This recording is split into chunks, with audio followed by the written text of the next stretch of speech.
India में यह cell नहीं बनते हैं। यदि कोई मैन्युफैक्चरर यह बताता है कि हम बैटरी बनाते हैं, सेल भी हमारी है, तो दोस्तों बिल्कुल गलत है। इस समय मार्केट में बहुत अफवाहें, बहुत गंद लिथियम बैटरी को लेकर चल रहा है। ऐसा वायर कुछ नहीं करेगा, यह अंदर अंदर डैमेज हो जाएगा। आप जोड़कर बैठे रहेंगे कि हाँ बैलेंस हो जाएंगे, नहीं होंगे। कुछ यूजर तो मैंने देखा है कि इस डिस्प्ले को डायरेक्ट ही बैटरी से कनेक्ट कर लेते हैं, यानी BMS से पहले ही कनेक्ट कर लेते हैं। 2-3 महीने या 4 महीने या 5 महीने में रखी आपकी बैटरी पूरी डिस्चार्ज हो जाती है। दोस्तों, एक अच्छी लिथियम बैटरी बनाने के बहुत ही आसान से ट्रिक इस वीडियो में बताने वाला हूं। और एक लिथियम बैटरी बनाने में हम क्या गलतियां कर देते हैं जिससे कि हमारी लिथियम बैटरी अच्छी परफॉर्मेंस नहीं दे पाती। कुछ ऐसी बहुत छोटी छोटी सी गलतियां हम एक बैटरी बनाते समय कर देते हैं जिनके लिए हमारा पूरा प्रोजेक्ट, हमारी पूरी बैटरी फेल हो जाती है। कैसे उन समस्याओं का भी समाधान किया जाएगा और कैसे एक अच्छी बैटरी आप स्वयं ही अपने लिए, अपनी रिक्वायरमेंट के हिसाब से बना सकते हैं, इस वीडियो में पूरी जानकारी देने वाला हूं। नमस्कार दोस्तों, मैं आपका दोस्त अरविंद और आप देख रहे हैं अपना YouTube channel Mike Ravi Nagal. Channel को यदि अभी तक सब्सक्राइब नहीं किया तो प्लीज चैनल को सब्सक्राइब करके बेल आइकन का बटन जरूर दबा लेना। एक लिथियम बैटरी बनाने के लिए आपको लिथियम सेल की आवश्यकता होती है, बस बार की आवश्यकता होती है, कुछ स्क्रू और एक अच्छे BMS की आवश्यकता होती है। 100 AH की बैटरी बनाना चाहते हैं, 12 वोल्ट में या 24 वोल्ट में किसी में भी बनाना चाहते हैं, तो आपको एक प्रिज्मेटिक सेल यूज करना चाहिए। हाँ, यदि आपको 40 एम्पियर, 50 एम्पियर या 60 एम्पियर की बैटरी बनानी है तब आप सिलेंड्रिकल LiPo4 सेल का यूज कर सकते हैं। अन्यथा यदि आपको 80 एम्पियर या 100 एम्पियर या 120 एम्पियर या 150 एम्पियर की बैटरी बनानी है तो आपको LiPo4 प्रिज्मेटिक सेल का यूज करना चाहिए, जैसा कि यहां पर आप देख रहे हैं। तो दोस्तों, सबसे पहले मिस्टेक हम क्या करते हैं, जैसे मान लीजिए हमारे पास 4 प्रिज्मेटिक लिथियम सेल हैं, एक ही साइज के। मैं यहां पर सेल लेकर आपको दिखाऊंगा। जैसे यह 100 AH के 4 सेल हम ले रहे हैं। इनके लिए हमें बस बार का यूज करना होता है सीरीज करने के लिए। अब यह बस बार मार्केट से आपको छोटे या बड़े मिल सकते हैं, यानी इनके जो होल हैं यह कम ज़्यादा दूरी पर मिल सकते हैं, और जितना इसका दूरी होगी उसी हिसाब से हमें सेल को भी एडजस्ट करना होगा। या तो सेल बिल्कुल सट कर आएगा या कुछ दूरी पर आ सकता है। जैसे कि आपने बस बार को सेट कर लिया है और यदि आपके सेल में बस बार सेट करने के बाद ऊपर की तरफ कुछ गैप है तो आपको ध्यान रखें कि नीचे की तरफ भी आपको उतना ही गैप रखना है, और उस गैप को मेंटेन रखने के लिए आपके पास अपोक्सी शीट होनी चाहिए। और उसी प्रकार चारों सेल सेट करके तब आपको फिलामेंट टेप या कोई भी टेप जो आपके पास है उस टेप से इन सेल को फिक्स कर देना होता है। ऐसा ना हो कि आपने बस बार को सेट किया, ऊपर की तरफ आपका गैप रहा और नीचे की तरफ टेप लगाते समय आपने नीचे से सेल को मिला दिया है। उससे क्या होगा कि आपका सेल यहाँ से बैंड होगा या बस बार बैंड होगा, उससे टर्मिनल में लूजिंग आएगी, स्क्रू में लूजिंग आएगी और वही लूजिंग दिक्कत पैदा कर सकती है। इसके अलावा हमारे भाई क्या करते हैं कि बैटरी बनाते समय आपके पास सब कुछ है, बस बार भी है, सेल भी आपने अच्छे ले लिए हैं, आप अपोक्सी शीट का भी अच्छे से यूज कर रहे हैं। इसके अलावा हम कोताही कहाँ करते हैं, हम सोच लेते हैं कि यह जो स्क्रू है यह तो हमें आम मार्केट से मिल जाएगा, हम सेल के साइज के हिसाब से ऐसा ही सस्ता स्क्रू मार्केट से लाकर कनेक्ट कर लेंगे, कोई दिक्कत नहीं होगी। लेकिन दोस्तों, यह हम बहुत बड़ी गलती करते हैं। होता क्या है, क्योंकि यह सेल चाइनीज सेल हो, इंडिया में यह सेल नहीं बनते हैं। यदि कोई मैन्युफैक्चरर यह बताता है कि हम बैटरी बनाते हैं, सेल भी हमारी है, तो दोस्तों बिल्कुल गलत है। इस समय मार्केट में बहुत अफवाहें, बहुत गंद लिथियम बैटरी को लेकर चल रहा है। सभी अपनी तारीफें कर रहे हैं, बैटरी हमारी है, किसी की नहीं है, टोटल मटेरियल चाइना से आता है। अब क्योंकि यह सेल चाइना में मैन्युफैक्चरिंग होते हैं और वहीं पर यह जो यहाँ पर आप देख रहे हैं जिनमें आपके यह बोल्ट लगने हैं, इनका साइज और इनकी थ्रेड फिक्स आती है, और हमें यहाँ इस साइज का, इस थ्रेड का बोल्ट नहीं मिल पाता है। जो इसमें चूड़ियाँ हैं, थ्रेड हैं, इनका साइज यदि अलग रहेगा तो हमें बहुत टाइटली, बहुत मुश्किल से बोल्ट को कसना पड़ेगा, यानी बोल्ट अपनी चूड़ी इसमें अलग बनाएगा और हमें लगेगा कि बोल्ट टाइट हो गया है, परंतु वह टाइट नहीं होगा। बस बार के साथ वह कुछ न कुछ लूजिंग छोड़ देगा। ये जो 8 स्क्रू इसमें लगने हैं या 8 जो बोल्ट इसमें लगने हैं, उनमें से यदि एक बोल्ट भी आपका लूज रहता है तभी आपकी बैटरी फेल हो जाएगी, काम नहीं करेगी। और दोस्तों मैं आपको बता दूं कि इसमें 80 एम्पियर तक का करंट चलना होता है और जरा सी लूजिंग भी एक बैटरी का तहस नहस यानी सारा काम बेकार कर सकती है। तो आप बोल्ट के लिए बिल्कुल भी कोताही न बरतें। जब आप एक अच्छी और महंगी बैटरी बना रहे हैं, कॉस्टली बैटरी बना रहे हैं, तो इसका बिल्कुल भी लालच न करें, क्योंकि यह बोल्ट भी इन्हीं के हिसाब से चाइना से ही इंपोर्ट किए जाते हैं। दूसरी गलती, सेकंड मिस्टेक जो सबसे बड़ी हम करते हैं, हम 4 सेल या 8 सेल लगाकर जो बैटरी बना रहे हैं, हम उन सेल को बैलेंस नहीं करते हैं। सबसे बड़ी गलती हम यही करते हैं और हमारी बैटरी अच्छा परफॉर्मेंस नहीं देती। आप कहीं से भी सेल परचेज करते हैं, सबसे पहले सेल को बैलेंस करना होता है। यदि आपने ऐसा नहीं किया तो आपकी बैटरी नहीं चलेगी। उसका कारण पहले मैं आपको बता दूं, फिर आप बैलेंस कैसे करेंगे वह भी बताऊंगा। कारण यह है कि सपोज करो यह 4 सेल हैं, बैटरी हमने बना ली और इन 4 सेल में हमारा 1 सेल के वोल्ट कम है, यानी 1 सेल कम चार्ज है और बाकी 3 सेल ज़्यादा चार्ज है या 2 सेल कम चार्ज है, कुछ भी हो सकता है। तो जब आप बैटरी को चलाएंगे, परफॉर्मेंस लेंगे, तो होगा क्या, इसमें जो BMS लगा हुआ है, यह BMS 4 सेल या 8 सेल लगे हैं तो 8 सेल की वोल्टेज को अलग अलग रीड करता है। अब जैसे मान लीजिए आप बैटरी को चार्ज कर रहे हैं, चार्ज करते समय आपका जो सेल अधिक चार्ज था वह पहले चार्ज हो जाएगा, उसके वोल्ट पहले पूरे हो जाएंगे और जैसे ही 1 सेल के वोल्ट पूरे होंगे तो आपका जो BMS होगा वह बैटरी को चार्ज करना बंद कर देगा। यानी मान लीजिए कि जो 3 सेल हैं, 3 सेल के वोल्ट मान लीजिए 3.4 वोल्ट है और 1 सेल के वोल्ट 3.6 वोल्ट हो गए हैं, तो आपकी चार्जिंग बंद हो जाएगी, BMS बंद कर देगा, क्योंकि इसने देख लिया है कि 1 सेल चार्ज हो गया है।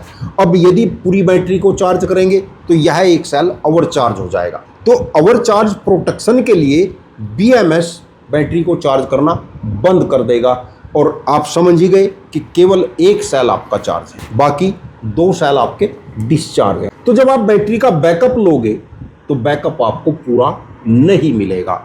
इसके अलावा बैकअप लेते समय मान लीजिए कोई सा 1 सेल कम चार्ज था, 1 सेल का वोल्ट 2.6 वोल्ट हो गया है, तो आपका BMS बैटरी से करंट देना बंद कर देगा। क्यों?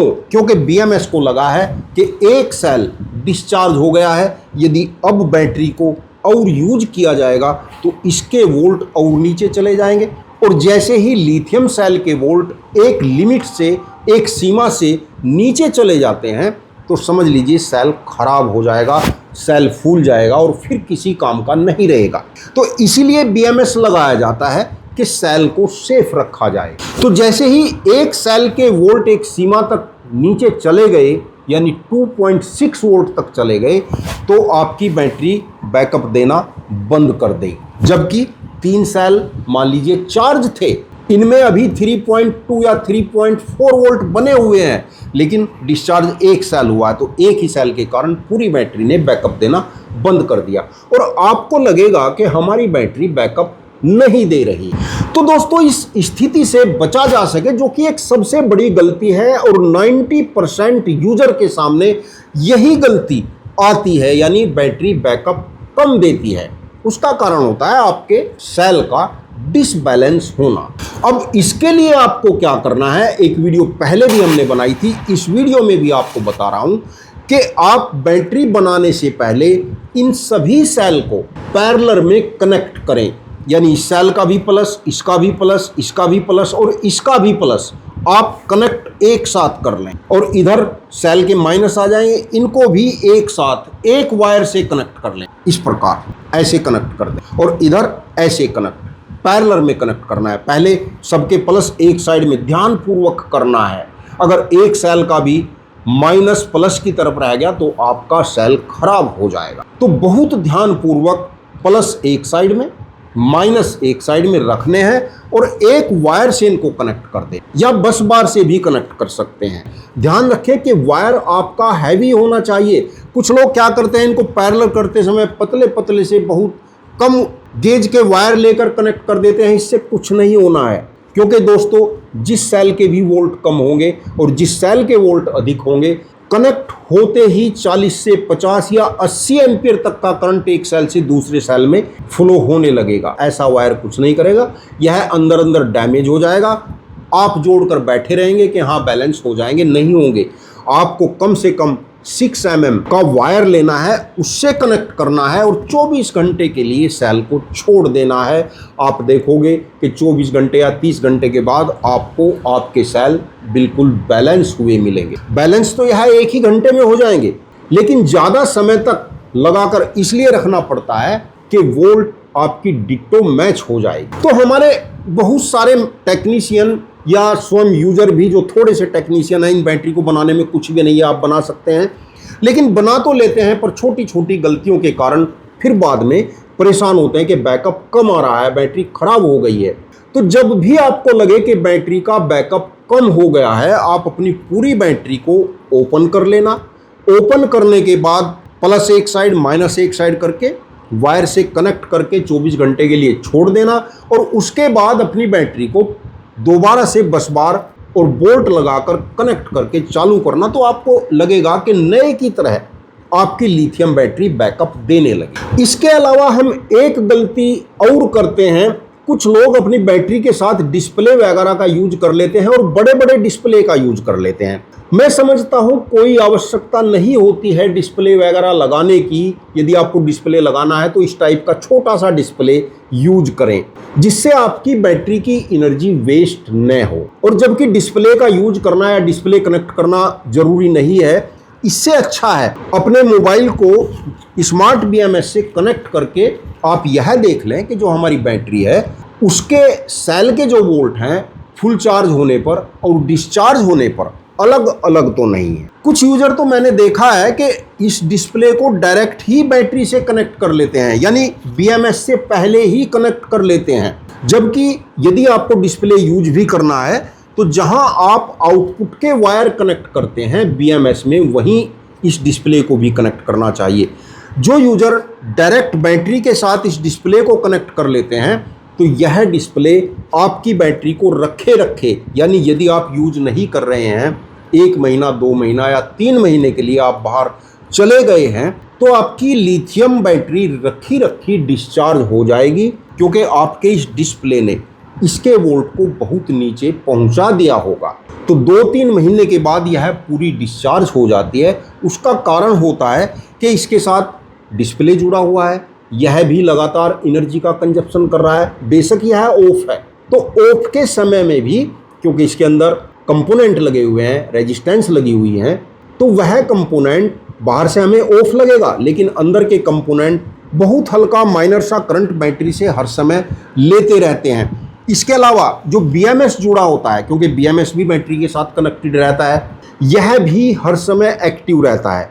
कभी इस सेल से इस सेल में करंट दे रहा है, कभी इससे इसमें करंट दे रहा है, यानी सेल को बैलेंस रखने के लिए कुछ न कुछ माइनर सा करंट यह भी एक दूसरे में देता रहता है, यानी एक्टिव रहता है। तो यह भी कुछ न कुछ एनर्जी बैटरी से लेता रहेगा। लिथियम बैटरी यूजर इस बात का जरूर ध्यान रखें कि महीने या 2 महीने में बैटरी को चार्ज करते रहें। वैसे तो घर में जब बैटरी इन्वर्टर के साथ लगी होती है, प्रतिदिन चार्ज या डिस्चार्ज होती ही रहती है, लेकिन उन केस में जब बैटरी को हम एक लंबे समय तक यूज नहीं करते हैं, तब यह डिस्चार्ज होकर डिस्कनेक्ट हो जाती है, यानी बाहर करंट देना या लेना बिल्कुल बंद कर देती है।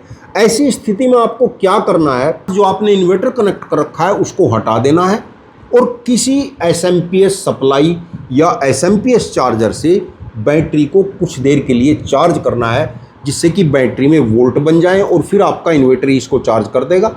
या आप एक बार SMPS चार्जर से भी इसको फुल चार्ज कर सकते हैं। और यदि बैटरी की स्थिति ऐसी हो गई है कि अब इसको SMPS चार्जर या कोई बाह्य चार्जर भी चार्ज नहीं कर रहा है, तब आपको बैटरी को ओपन करना है और जो आपने प्लस माइनस के टर्मिनल बनाए हैं, यानी जो बाहर वायर निकले हुए हैं, BMS से बिल्कुल बाहर ही डायरेक्ट यहाँ पर क्लिप लगाकर किसी चार्जर से डायरेक्ट ही इसको चार्ज करना है।